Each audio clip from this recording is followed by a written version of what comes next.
نكمل في الهيب فراكشر. زي ما قلنا ده فراكشر في الفيمورال نيك او ترانس سيرفايكال، وده بيحصل معاه انجري بلاد سبلاي، وبالتالي فبنعمل انترنال فيكسيشن. بس بعض الحالات ديت بعضها بيحتاج الى توتال هيب ريبليسمنت عشان يحصل فيه كولابس للفيمورال هيد نتيجه للاسكيميا. ده انترتروكانتريك فراكشر. احنا عندنا هنا ده جريتر تروكانتر وليسر تروكانتر، ده الانترتروكانتريك فراكشر. ماشي، ده ما بيأثرش على البلاد سبلاي، بيحتاج internal fixation. بعد كده في السبتروكانتريك فراكشر اللي هو بيحصل تحت الليفل، بعيد عن الليفل بتاع التروكانتر، في الابر فيمورال شافت زي ما احنا شايفين. This is a type of subtrochanteric fraction.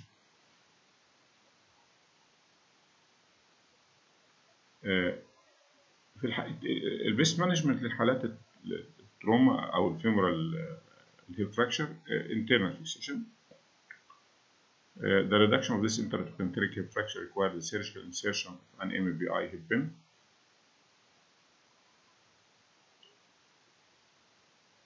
Blade and screw. Surgery is as open reduction with internal fixation. Open reduction with internal fixation. الجونز فراكشر ده فراكشر بيحصل في الشافت بتاع الفيفس ميتاتارسال بون، و can be confused with avulsion fracture which often occur at the base of the fifth. ده بيحصل في البيز وده بيحصل في الشافت. ده الفرق بينهم. Most often Jones fracture occur without significant injury or impact. It may be difficult to heal than an avulsion fracture, but usually requires the wear of walking boot or cast for 4 to 8 weeks. لكن ممكن to extend to 12 weeks لأن هنا الهيلينج بيكون بطريقة مختلفة عن الأذر fractures. ده مثال للجونز فراكشر اللي بيحصل فيه الشافت بتاع الفيفس ميتاتارسال بون. وطبعا الافارشن فراكشر بيحصل في البيز.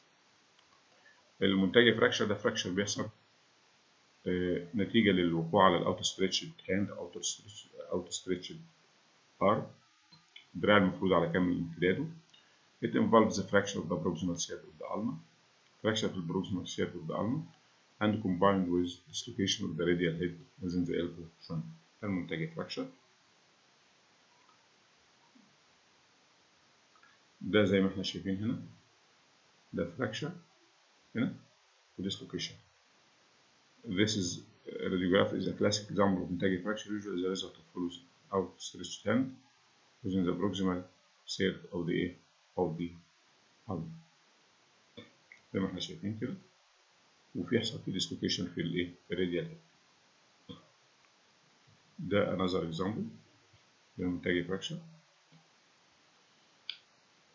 Open or compound fracture. Open or compound fracture occur when the bone usually actually manage to pierce the skin.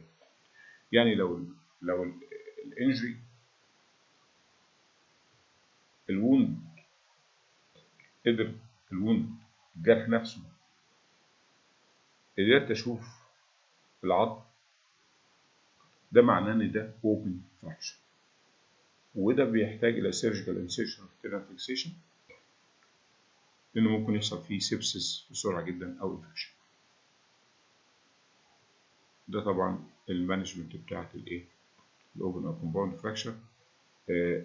ده مش ريليتد لسيرتن بون ولا اي حاجه، لكن ده يحصل لو لقينا العظم ظاهر قدامنا اثناء عمل الاشعه، ده معناه ان هو اوبن فراكشر.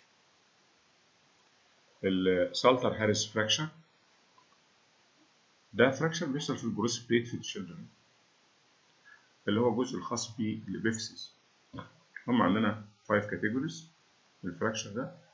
الابيفيسيس كومبليتلي ديسلوكيتد فروم ذا ميتافيسيس، مفصول تماما من البون، ميتافيسيس البون.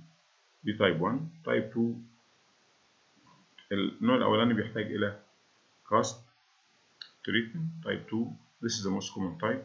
There is partial dislocation of the epiphysis and fracture of the metaphysis.